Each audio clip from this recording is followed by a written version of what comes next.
الحمد لله نحمده ونستعينه ونستغفره ونؤمن به ونتوكل عليه ونعوذ بالله من شرور أنفسنا ومن سيئات أعمالنا من يهده الله فلا مضل له ومن يضلل فلا هادي له ونشهد أن لا إله إلا الله وحده لا شريك له ونشهد أن سيدنا وسندنا وحبيبنا وشفيعنا ومولانا محمدا عبده ورسوله صلى الله تعالى عليه وعلى آله وأصحابه وبارك وسلم أما بعد فأعوذ بالله من الشيطان الرجيم بسم الله الرحمن الرحيم قد أفلح من تزكى وذكر اسم ربه فصلى بل تؤثرون الحياة الدنيا والآخرة خير وأبقى وقال النبي صلى الله عليه وسلم أحبب من شئت فإنك مفارق أو كما قال عليه الصلاة والسلام صدق الله وصدق رسوله النبي الكريم. میرے محترم بزرگ اور دوستو، اللہ تعالیٰ نے فلاح کا طریقہ بتایا کہ تم فلاح کیسے پاؤ گے. من تزکا، جو اپنے باطن کو پاک کر لیتا ہے وہ فلاح پا گیا. باطن کو پاک، تزکیہ نام ہے باطن کے پاک کرنے کا، اور طہارت نام ہے ظاہر کے پاک کرنے کا. آپ وضو کر لیتے ہیں، غسل کر لیتے ہیں، یہ طہارت ہے.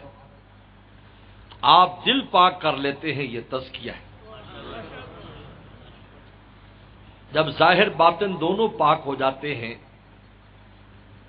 اس آدمی کو فلاح مل جاتی ہے، اللہ کا قرب مل جاتا ہے، اللہ کی دوستی مل جاتی ہے. ایک پاکی کافی نہیں ہے. دل پاک ہو وضو نہ کرے تب کافی نہیں، وضو کرے دل پاک نہ ہو تب کافی نہیں. اس لیے پیغمبر صلی اللہ علیہ وسلم نے دعا تلقین فرمائی، جب انسان وضو کر لے تو کیا دعا پڑھے؟ اللہم اجعلنی من التوابین. اے اللہ، وضو تو کر لیا، اب میرے دل کو بھی پاک کر دے توبہ کے ذریعے. توبہ کیا ہے؟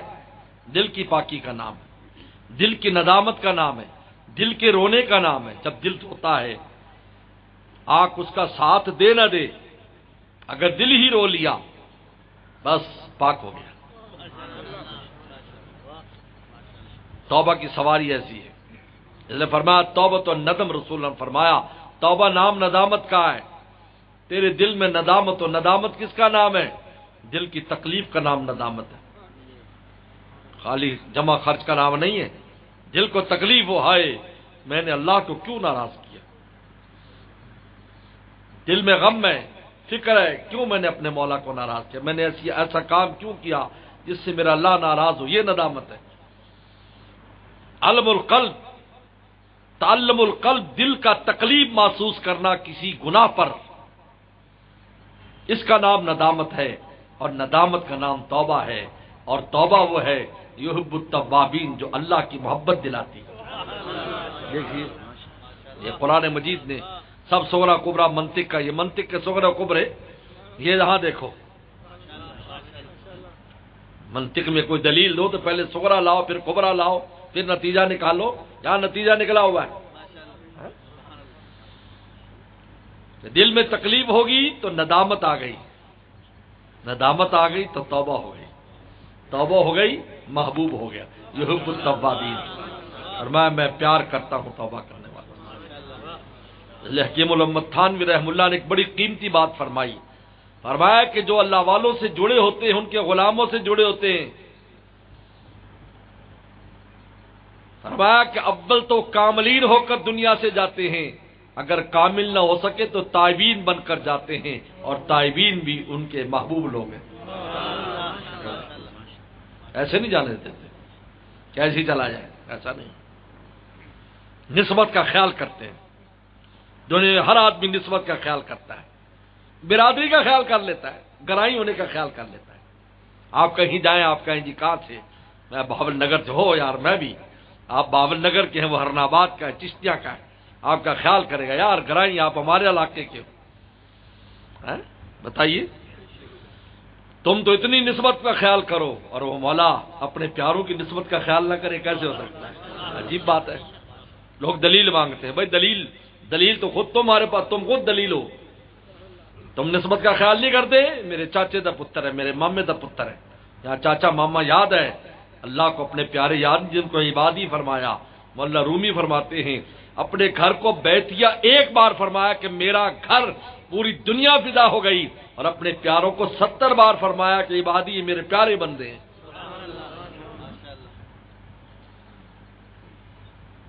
تو اگر ان میں سے نہیں ہوگا، کاملین میں سے، توابین میں سے ہو کر مرے گا۔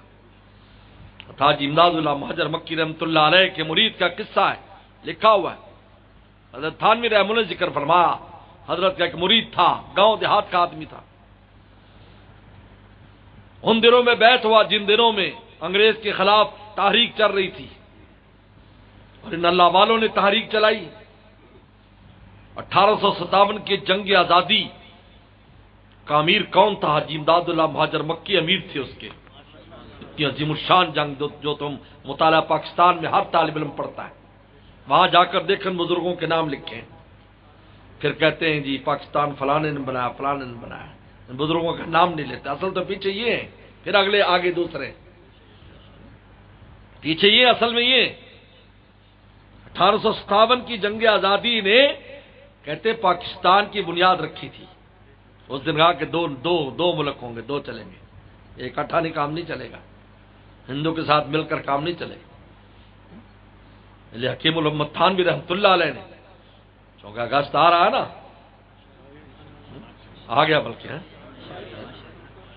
ضمناً بات آ گئی، حکیم الامت تھانوی رحمۃ اللہ علیہ نے سن 1943 میں 1943 انگریز اس لیے کہا کہ پوری دنیا میں بات سنی جاتی تو عادت سمجھ نہیں آتا، اس لیے عادت انگریزی میں بولنے میں ان کو آسانی ہوتی۔ 1943 میں اس بات کی خبر دے دی تھی کہ ایک مجذوب نے مجھے بتایا ہے کہ 1947 میں پاکستان بن جائے گا، یا حضرت نے فرمایا حضرت 43 میں وفات پا گئے، یعنی حضرت پہلے وفات پا چکے، اور یہ ملفوظ فرما گئے حضرت تھے بھی نہیں جب پاکستان بنا، لیکن پہلے سے بتا دیا کہ پاکستان بنے گا۔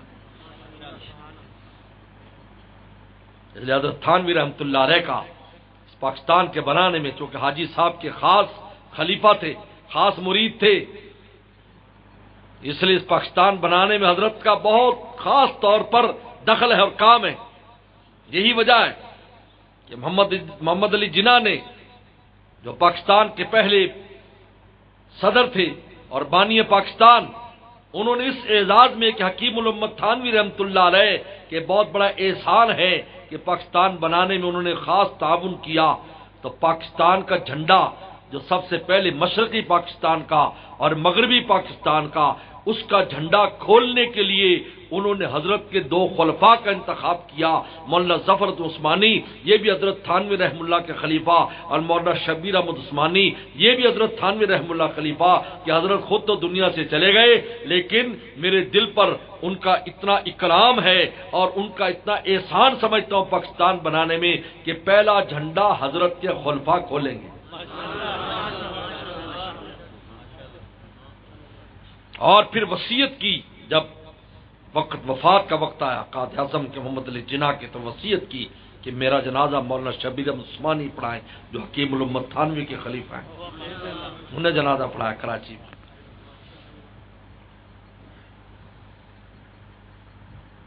تو حضرت حاجی امداد اللہ مہاجر مکی رحمۃ اللہ علیہ اس زمانے میں وہ بیعت ہو گیا۔ اب جب بیعت ہوا تو ہنگامہ چل رہا ہے، پیر صاحب کی ایک ہی ملاقات ہوئی، دوبارہ پیر صاحب کی ملاقات مشکل، لیکن اللہ کا شکر کرنا چاہیے، پیر سے مرشد سے بار بار ملاقات یہ معمولی بات نہیں ہے۔ یاد رکھو کہ نگاہیں جو ایک دوسرے پر پڑتی ہیں یہ بھی اپنا رنگ اپنے وقت پر لاتی ہیں، پتھر ہیرے بن جاتے ہیں۔ میں تو اپنے شیخ کیا جب بھی حاضر ہوا اور شیخ کی مجھ پر نگاہ پڑی تو میں یہ سمجھتا تھا کہ سورج کی پتھر پر نگاہ پڑ رہی ہے جو اس کو ہیرا بنا دے گی۔ یہ ہیرے بنے بنائے نہیں ہوتے، ہیرے سورج بناتا ہے۔ پتھر پر خاص زاویے سے سورج پڑتا ہے تو پڑھتے پڑھتے وہی پتھر ہیرے میں تبدیل ہو جاتا ہے۔ یہ لکھا ہے، یہ سائنس والوں نے بھی لکھا ہے، اور ہم تو سائنس والوں سے زیادہ پرانے، لہذا میں پہلے پتا ہے، یہ بعد میں پیدا ہو گئے۔ سائنس کی بات کرتے ہیں تو پہلے سے موجود ہوتی ہے، دین میں پہلے سے بات موجود ہے، یہ تو بعد میں آئے سارے، یہ تو ابھی 200-400 سال کی پیداوار ہے، وہ تو دین کی باتیں تو بہت پہلے ہیں، دین والوں کے پاس تو پہلے سے ہے، یہ ڈاکٹری وغیرہ ساری پہلے پرانی موجود ہے۔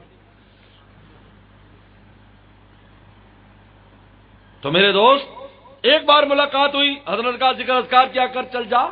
اب حضرت چلتے چلتے مکہ شریف ہجرت کر گئے، کیونکہ ان کے پیچھے لگے ہوئے تھے، ہجرت کر کے مکہ شریف چلے گئے۔ اب ملاقات نہیں، دور بہت، رابطہ ختم۔ جو ذکر اذکار گاؤں دیہات کا بندہ تھا وہ ذکر اذکار کر لیتا، تو اس کا ایک بھائی تھا، وہ ہمیشہ اس کو تانے دیتا، تو کیسے پیر سے بیعت ہے، نہ کس پیر کی دوبارہ ملاقات ہوئی، نہ کچھ ہے، نہ یہ ہے، تجھے کچھ فائدہ ملنے والا نہیں ہے۔ وہ کہتا بھائی کچھ بھی ہے، بس میں تو مرشد کو دل دے چکا ہوں، اب میں ادھر ادھر میرا کہیں دل نہیں لگتا۔ یک درگیر محکم گیر، ایک دروازہ پکڑ مضبوط پکڑ، مضبوط پکڑ۔ تو انسان کی تربیت نہیں ہوتی، بار بار ڈاکٹر بدلو گے تو ڈاکٹروں کا تو نقصان نہیں ہوگا، لیکن تمہاری چہرہ پھاڑی کر دیں گے سارے، ایک ٹانگ اتار دے گا، ایک ہاتھ اتار دے گا، ایک آنکھ نکال دے گا، بعد میں لنگڑے لولے ہو جاؤ گے۔ نے کہا میں پیر نہیں بدلنا، بھائی اس سے بیعت ہو جا، وہ کچھ بتاتا۔ کہتے چلتے چلتے بیمار ہو گیا، اس کی وفات کا وقت قریب آیا تو اس کی زبان بند ہو گئی بیماری کی وجہ سے۔ اب بھائی اور تانے دینے لگا، کہتے ہیں تو کلمہ بھی نہیں پڑھ سکے گا۔ حالانکہ انسان کی اگر زبان بند ہو جائے یا اچانک وفات ہو جائے اور کلمہ نہ پڑھ سکے تو یہ نہ سمجھو کہ اس کی کلمے پر موت نہیں۔ حکیم الامت تھانوی رحم اللہ نے مسئلہ لکھا ہے کہ جو انسان زندگی میں کلمہ پڑھتا ہے، لا الہ الا اللہ محمد رسول اللہ پڑھتا ہے، ذکر کرتا ہے، تلاوت کرتا ہے، پھر آخری وقت میں اگر وہ لا الہ الا اللہ نہ پڑھ سکا تو فرماتے ہیں کہ کلمے کے خلاف زندگی میں اگر کوئی کلمہ نہیں کہا تو اس کی موت کلمے پر ہے۔ یہ ایمان اتنا کمزور نہیں ہے کہ ایسے ہی نکل جائے، اگر ایسے نکل جاتا تو شیطان ہم سب کو پتہ نہیں کبھی سے کہاں لے جاتا، لیکن شیطان کی ہمت نہیں ہے، اللہ کا دیا وہ تحفہ ہے، اس تحفے کے اوپر پہرے لگے ہوئے ہیں، کسی کا مجال نہیں شیطان کی، ورنہ تو سب کے پیچھے شیطان لگا ہوا ہے۔ صبح کا ہم اٹھتے تو ہمارے پاس کلمہ نہ ہوتا، اتنا آسان نہیں ہے۔ ہاں اگر مرنے سے پہلے لا الہ الا اللہ محمد رسول اللہ پڑھ لیتا ہے یا اللہ کا نام لے لیتا ہے، یہ ایک زائد فضیلت ہے، زائد فضیلت ہے، لیکن ایسا نہیں ہے کہ وہ ایمان پر نہیں مرا، کیونکہ زندگی میں جس کو یاد کرتا رہا، اگر آخری وقت میں اچانک ایکسیڈنٹ ہوا یا زبان بند ہو گئی یا بے ہوشی طاری ہو گئی تو اس کا مطلب کیا ہے؟ زندگی میں جس مولا کو یاد کرتا رہا وہ اس بے ہوشی کی وجہ سے مولا سے ختم ہو جائے گا، اس کا تعلق ختم ہو جائے گا۔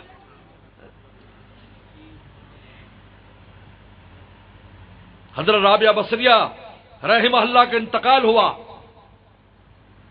ان کے ایک خادمہ نے خواب میں دیکھا، اماں کیا ہوا؟ کہا فرشتے آ گئے، کہنے لگا مر ربو کے تیرا رب کون ہے؟ تو میں نے کہا ہے پوری زندگی جس مولا پر فدا کر دی، زمین کے نیچے 2 گز نیچے آنے پر تم سوال کرنے آ گئے میرا رب کون ہے؟ کو آواز آئی اور سے آواز آئی، فرشتوں ہٹ جاؤ، مجھے اور میری بندی کو چھوڑ دو۔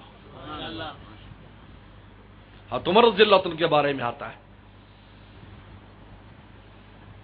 ریاض النظرہ میں یہ روایت ہے جو سید انور شاہ کشمیری رحم اللہ کے الفاظ جو حضرت بنوری لکھے تھے، میں نے اس کتاب کے اوپر خود حضرت بنوری کی کتاب میں دیکھی، اس میں یہ واقعہ میں نے خود پڑھا ہے۔ حضرت عمر رضی اللہ عنہ کے بارے میں فرمایا کہ پیغمبر اسلام نے جب فرشتے آئیں گے اور تجھ سے آ کر پوچھیں گے مر ربوں کا، تیرا رب کون ہے؟ تو کہا میرا رب تو اللہ، تمہارا رب کون ہے؟ تم بھی میرے سوال کا جواب دو۔ امیر المومنین تھے نا، سوال جب کر لیتے تھے تو فرشتے کہیں گے تو ہمارے لیے بھیجا گیا یا ہم تمہارے لیے تیرے لیے بھیجے گئے ہیں؟ تو اور اس سے آواز آئے گی عمر کو رب میں چھوڑ دو، نکل جاؤ بیچ میں سے، ہمارا کوئی کام نہیں۔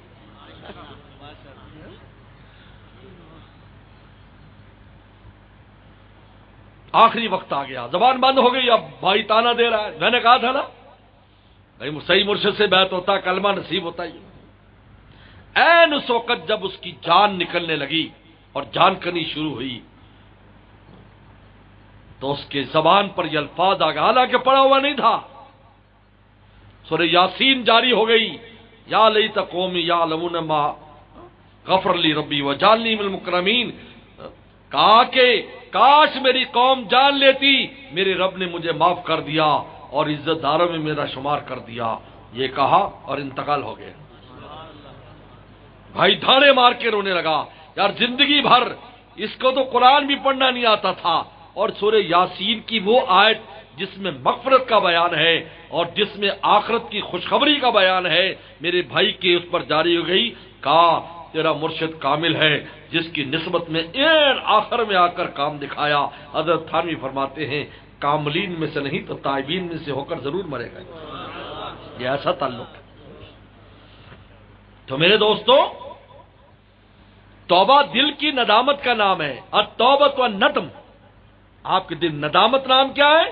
دل کی تکلیف، ہائے یہ کیوں کیا، پچھتاتا ہے، دل روتا ہے، آنکھ نہیں روتی لیکن دل روتا ہے۔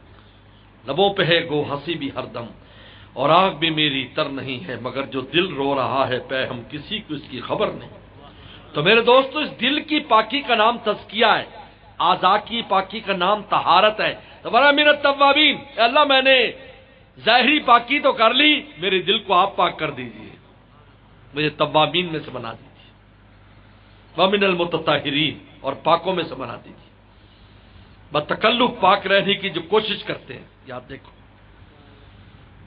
اس لیے حضرت بایزید بستامی رحمۃ اللہ علیہ کے انتقال ہونے لگا، 60 بار غسل فرمایا، 60 بار۔ کہ حضرت اتنا غسل، کہا کہ ظاہری غسل بھی باطن کو پاک کرتا ہے۔ آدمی باوضو ہو تو گناہ نہیں کرے گا، اس کا دل پاک رہے گا، کیونکہ ظاہری طہارت کا باطن پر اثر پڑتا ہے اور باطنی طہارت کا ظاہر پر اثر پڑتا ہے۔ یہ عجیب ہے، عجیب ہے۔ باہر کا نور اندر جاتا ہے اور اندر کا نور باہر آتا ہے، جیسے سید انور شاہ کشمیری فرماتے ہیں کہ ایمان کا نور اندر سے باہر آتا ہے اعضاء میں، اور اسلام کا نور اعضاء سے دل میں جاتا ہے۔ نماز پڑھتا ہے جو دل روشن، اور دل روشن ہوتا ہے تو اعضاء روشن، نماز روشن، روزہ روشن۔ فرمایا کہ اسلام اور ایمان ایسے جڑے ہیں، ایک اندر جاتا ہے، ایک باہر آتا ہے، ایک کا نور اندر سے نکلتا ہے، اسلام کو خوشنما بنا دیتا ہے، اور اسلام جب انسان کا خوشنما بنتا ہے تو ایمان خوشنما بنتا ہوتا ہے۔ تو فرمایا کہ فلاح وہ پائے گا جس کا باطن پاک ہوگا، قد افلح من تزکا، باطن کو پاک کرے۔ اب اس باطن کے پاک کرنے میں رکاوٹ کیا ہے، یہ اصل بات ہے آج بتلانا۔ کیا رکاوٹ ہے اس بات کی کہ ہم اپنے باطن کو پاک نہیں کرتے؟ بل تو سرون الحیات الدنیا، یہ ہے دنیا کی محبت۔ دنیا کی محبت ہمیں اپنا باطن پاک نہیں کرنے دیتی، نفس کو پاکیزگی نہیں بخشنے دیتی، کیونکہ دنیا کا جو چسکا ہے اور دنیا کی جو لذتیں ہیں اور دنیا کے جو حرام مزے ہیں وہ نفس کو لگائے ہوئے ہیں۔ اگر دنیا کی لذتوں کو ہٹائیں گے تو نفس کو مجاہدہ آئے گا، نفس کو تکلیف ہوگی، اور تکلیف ہم سے برداشت نہیں ہو سکتی، جس کا نتیجہ یہ ہے کہ ہم اپنے باطن کو پاک کرنے کے لیے تیار نہیں ہیں۔ پاکی کے رستے میں رکاوٹ دنیا کی لذت اور محبت ہے۔ سن لیجئے، اگر دنیا کی حقیقت کھل جائے، قرآن نے خود کہا والآخرۃ خیر وابقا. لوگوں سنو، اپنی عقل استعمال کرو، آخرت اس دنیا سے ویسے بھی بہتر و ابقا اور ہمیشہ رہنے والی. دنیا کی لذتیں ویسے بھی بری اور گندگی اور وہ بھی فانی ہونے والی، تمہیں چھوڑنے والی. اب منشیت فإنک مفارق رسول فرما، تو جس سے چاہے محبت ڈال لے، ایک دن تمہیں جدا ہونا پڑے گا، تجھے اس لذت کو چھوڑنا پڑے گا. تیرے پاس اس لذت کے آلات نہ رہیں گے، یا وہ لذت نہ رہے گی، یا تو دنیا میں نہ رہے گا. ایک دن تجھے چھوڑنا پڑے گا. دنیا کی لذتیں ویسے بھی گندی اور ویسے بھی فانی، اور آخرت کی لذتیں ویسے بھی اعلیٰ اور ویسے بھی باقی. اللہ نے دعوت فکر دی ہے کہ غور تو کرو، گندگی پر مر رہے ہو تم. مولانا رومی نے بڑی پیاری بات لکھی کہ ایک انگور کا کیڑا انگور کھانے کے لیے انگور کے درخت پر چڑھا تو اس کو ہرے ہرے پتے نظر آئے. اس نے پتوں کو چکھا تو پتوں کے اندر کچھ انگور کا ذائقہ تھا. اس نے سمجھا یہی انگور ہے. کھاتا رہا یہاں تک اس پتے پر اس کا قبرستان بن گیا. حقیقت تک نہ پہنچ سکا، حالانکہ قریب تھی حقیقت، بالکل قریب حقیقت، بالکل قریب تھی حقیقت، بالکل قریب تھی. پھر دوسرا کیڑا چڑھا تو کسی بزرگ نے دیکھا کہ یار پہلے ایک کیڑا چڑھا تھا تو دیکھو وہ مرا ہوا اوپر پڑا ہے. اس نے اس پتے سے اس کو کھینچا اور انگور کے اوپر ڈال دیا. جب اس نے انگور کو چکھا تو پہلے وہ بھی چکھ چکا تھا پتے کا مزہ. جب انگور کو چکھا تو اس نے کہا ہائے میرے بھائی نے بھی زندگی گنوائی اور میں نے بھی اب تک اتنی زندگی گنوائی. مولانا رومی مثال دیتے ہیں، یہ دنیا جس میں اللہ نے کچھ لذتیں رکھ دی ہیں، تم ان پر مرے جا رہے ہو. یہ پتے ہیں یا حقیقی لذت ذات الہی اور قرب کی ہے. اللہ و کوئی اللہ والا ملے اور تمہیں پتے سے چھڑا کر اصل انگور تک پہنچا دے تو تم سمجھو گے کہ ہم نے پہلی زندگی ضائع کر دی. لیکن یہ اللہ والوں کے پاس ہوگا، تم خود نہیں کر سکتے. تم ان لذتوں سے نکلنا آسان کام نہیں ہے. جو گڑے میں گلا ہو تو کیسے نکلے گا؟ وہی نکلے گا جو گڑے سے باہر ہو. اس لیے مولانا رومی فرماتے ہیں جو لوگ گڑے سے باہر ہو وہی نکالیں گے تمہیں. جو خود گڑے کے اندر گرے ہو تو تمہیں کیا نکالیں گے بتائیے؟ بلکہ مولانا رومی تو یہاں تک لکھا کہ تمہارا مرشد تمہارے بزرگ دنیا سے چلے گئے، کہا کہ وہ بھی تمہیں نہیں نکال سکتے گڑے سے، زندہ ہاتھ تمہیں نکالے گا. ان کی برکت تو ملے گی لیکن تمہیں گڑے سے تمہارے باطن کو پاک زندہ شیخ اور زندہ پیر کرے گا. جانے والا نہیں، وہ تو چلا گیا. اس کا ڈول تو خود گر گیا بیچ میں. جو پانی نکال رہا تھا، جس ڈول سے لوگوں کو نکال رہا تھا، وہ ڈول تو خود گر گیا اس میں. بعض لوگ مرشد چلا گیا تو اب مرشد نہیں بناتے، کیا بس اسی مرشد کی تابع ہیں. یہ تو ایسی ہے کہ مستری مکان بنا رہا اور چھت تک بنا کر دنیا سے چلا جائے تو تم دوسرا مستری لاتے ہو یا پہلے مستری پر ہی بیٹھے رہتے؟ بولو ہے. اگر دوسرا مستری نہ آئے اور چھت نہ بنائے تو پہلے مستری کا کام بھی ختم. اگر دوسرا مرشد نہیں پکڑا تو یاد رکھو پہلے مرشد نے جو محنت کی تھی وہ بھی ضائع ہو گئی. سن لو کان کھول کر میری بات. مولانا رومی نے مثال دی ہے، فرمایا کہ وہ جو شیخ نکال رہا تھا ڈول، وہ جب دنیا چلا گیا تو اس کا ڈول بھی پانی میں گر گیا کنویں میں. اب زندہ ہاتھ چاہیے کہ جو نکالے، زندہ ہاتھ چاہیے اس کے لیے. تو مولانا رومی نے مثال دی. حضرت عبدالمبارک رحمۃ اللہ علیہ کے ایک عجیب ملفوظ ہے. فرمایا کہ آخرت میں جانے کے بعد ایک عجیب بات فرمایا کہ دنیا میں جتنے بھی لوگ لذتیں حاصل کر رہے ہیں، مزے کر رہے ہیں، جتنے بھی جب دنیا سے چلے جائیں گے تو اس بات پر پچھتائیں گے کہ اصل لذت جو دنیا میں تھی وہ ہم چکھ نہ سکے. تو کسی نے پوچھا حضرت وہ کیا ہے؟ فرمایا وہ قرب الہی کی لذت ہے جو دنیا کے اندر ملے گی. بن دیکھے اللہ نظر نہیں آتے لیکن ان کا قرب ملتا ہے، دل محسوس کرتا ہے. محسوس تو ہوتے ہیں، دکھائی نہیں دیتے، اس چوبنے والے کے ہیں لب اور طرح. دل محسوس کرتا ہے. وہاں تو دیدار ہوگا، وہاں تو اللہ کو دیکھیں گے. لیکن یہ بن دیکھے جو قرب ملتا ہے، فرمایا یہ ایسی لذت ہے جس کے سامنے دنیا کی ساری لذتیں ہیچ ہیں۔ جب دنیا سے جائیں گے اور یہ لذت حاصل نہ کی ہوگی، پچھتائیں گے کہ ہم نے اصل لذت تو چکھی ہی نہیں جو اللہ نے دنیا میں عام کر رکھی تھی، جس کے بارے میں اعلان تھا نحن اقرب الیہ من حبل الورید، ہم شہر اک سے بھی تمہارے قریب ہیں، تم ہمیں حاصل کرنا چاہو تو کوئی دوریاں نہیں ہیں، حضوریاں ہی حضوریاں ہیں۔ مولانا رومی رحمہ اللہ نے قصہ لکھا ہے، اسی پر لکھا آج جو ہمارا نفس کر رہا ہے۔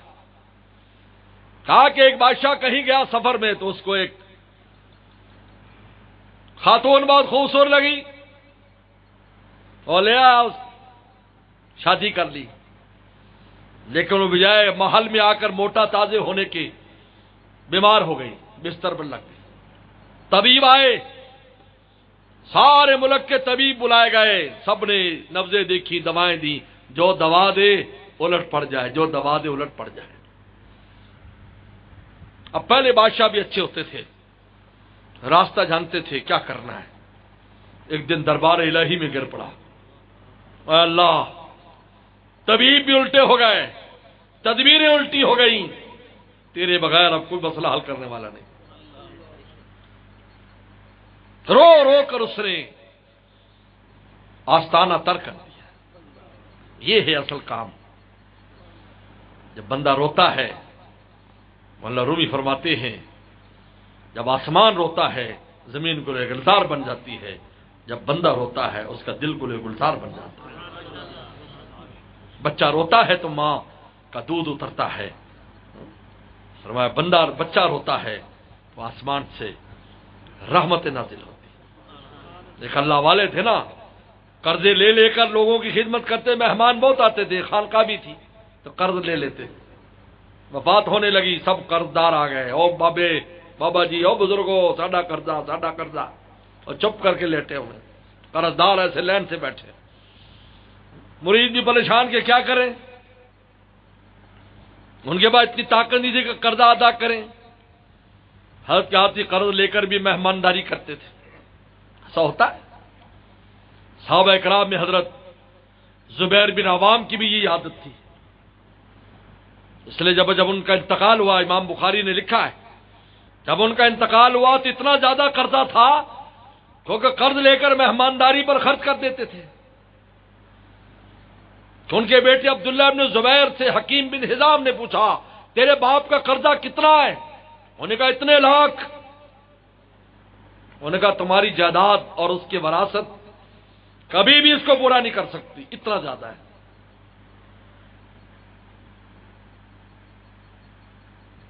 اس کے بعد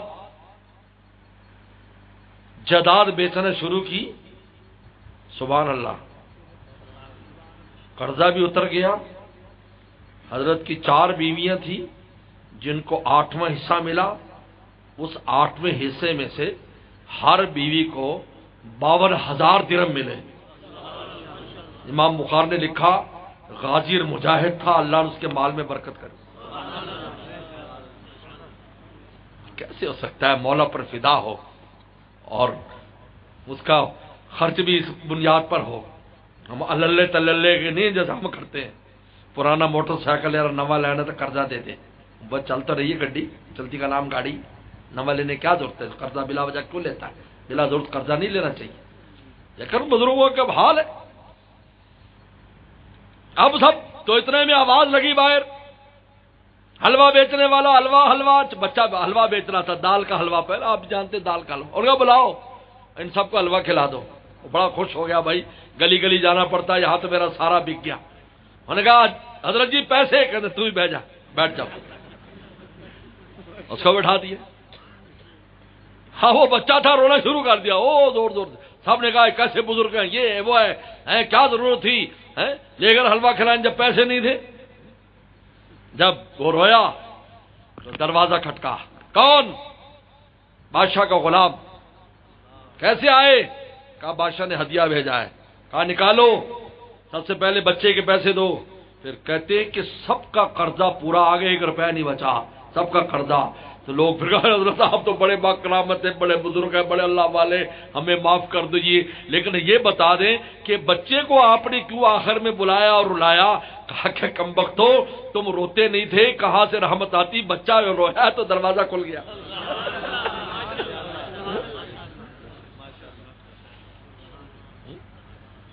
انسان جب روتا ہے تو دروازہ کھلتا ہے. بادشاہ رویا، رات سویا تو خواب میں ایک بزرگ کو دیکھا. انہوں نے کہا میں علاج کروں گا. وہ انتظار کریں، اگلے دن دیکھے کہ اللہ والے تھے، آ گئے. انہوں نے کہا کیا جی یہ بیوی میری بیمار ہے. ٹھیک ہے. اب انہوں نے، وہ اللہ والے تھے، پہلی نگاہ میں پہچان گئے کہ یہ خود عشق کے مرض میں مبتلا ہے. یہ لڑکی دراصل کسی اور کے عشق میں مبتلا ہے، حالانکہ بادشاہ کی بیوی ہے. اتنی راحتیں، لیکن کسی اور پر تو نام لینا شروع کیا، فلاں فلاں فلاں. جب سمرقند کا نام لیا تو اس کی جسم پر ایسے جھرجھری سی آئی. کہ ٹھیک ہے. انہوں نے کہا بادشاہ سے کہا میں 2 منٹ خلوت، بتا بھائی تیرا کون معشوق ہے؟ کہ فلاں پر فلاں آدمی. بس انہوں نے بادشاہ سے کہا کہ اس کو بلواؤ. بادشاہ تھا حاضر، 2 دن بعد حاضر کر دیا. اب وہ جو بزرگ تھے انہوں نے اس کو مسل دیا، پیٹ چلانے والی دستوں کی دوائی. جب دستوں کی دوائی کھلائی، 8-10 دست نکلے تو اس کا منہ چوچا سا نکل آیا. وہ نوجوان کے گال اندر گھس گئے، رنگ اس کا کالا ہو گیا اور ایسے پلا سا ہو گیا. تو اس نے کہا کہ اب اس کو اس کے پاس لے کر آؤ، ملکہ کے پاس لے کر آؤ. اور کہا کہ ملکہ سے کہا کہ یہی وہ لڑکا ہے جس پر تو عاشق ہے. اس کو دیکھ کر وہ چونکہ صورت پر مری ہوئی تھی، اور جب صورت ختم ہو گئی تو سب عشق ختم ہو گیا. اس کے عشق سے اس نے شفا پا لی اور بادشاہ کی محبت میں محبت کرنے لگی، اور پھر ملکہ بن گئی. اور ملکہ بن کر کہاں سے کہاں مقام پہنچا. مولانا رومی نے فرمایا اللہ نے روح کو بادشاہ کی طرح ہمارے نفس کے اوپر رکھا ہے، لیکن نفس دنیا کی گندگی پر مرا ہوا ہے، روح کو خوش نہیں کرتا، اپنے نفس گندگی پر مرتا ہے. اگر کوئی اللہ والا مل جائے جو اس کو اس گندگی کی حقیقت دکھا دے تو پھر یہ روح کے کام آئے اور آخرت پا جائے. نفس کی بیماری یہ ہے کہ دنیا پر مرا ہوا ہے. اس لیے تزکیہ میں، کیونکہ نفس کا تزکیہ ہونا ہے، رکاوٹ کیا ہے؟ بل توثر الحیات الدنیا، دنیا کی زندگی کو تم ترجیح دیتے ہو. دنیا کی لذتیں چھوڑنا نہیں چاہتے، آنکھ کی لذت نہیں چھوڑنا چاہتے، کان کے مزے نہیں چھوڑنا چاہتے، زبان کے مزے نہیں چھوڑنا چاہتے، دل کے مزے نہیں چھوڑنا چاہتے، منہ کے مزے نہیں چھوڑنا چاہتے. جب یہ نہیں چاہتے تو پاکی کیسے ہوگی؟ روح کیا کرے گی؟ زیادہ یہ روح کو بھی اپنے ساتھ جہنم میں لے کر جائے گا. شیطان دونوں کو شکار کرے گا. حدیث شریف میں آتا ہے، امام راضی نے لکھا ہے کہ قیامت کے دن نفس روح کی لڑائی ہوگی. روح کہے گی اس نے بدماشی کی، میں تو بہت پاک تھی، آسمانوں سے گئی تھی، میں تو کن فیکون سے بنی ہوں. یسألون عن الروح قل الروح من امر ربی، اللہ میں تو آپ کے امر سے بنی تھی، میں تو پاک ہوں. یہ سب بدماشی نفس کی ہے. نفس کہے گا میں کیا کر سکتا ہوں، ساری بدماشی روح کی ہے. تو پھر فرشتے مقرر ہوں گے، آپ فیصلہ کرو. اب فیصلہ ہوگا. مثال پیش کی جائے گی، وکیل پیش کرے گا، سرکاری وکیل فرشتہ، کہ ایک باغ میں ایک اندھا اور ایک لنگڑا گئے. اندھے نے لنگڑے کو اپنے کندھے پر سوار کر لیا. پھل وہ توڑتا تھا لنگڑا، اور لے کر کندھے پہ اٹھایا ہوا تھا اندھے نے. اب وہ پھل توڑ رہے ہیں، اتنے پتا چلا مالی آ رہا ہے. لنگڑے نے کہا مالی آیا، تو لنگڑا ادھر بیٹھ گیا، اندھا ادھر بیٹھ گیا. مالی آیا، پھل کس نے توڑے؟ لنگڑے کا میں تو لنگڑا ہوں، میں توڑ ہی نہیں سکتا. اندر کا مجھے تو پتہ نہیں پھل کہاں لگے ہیں.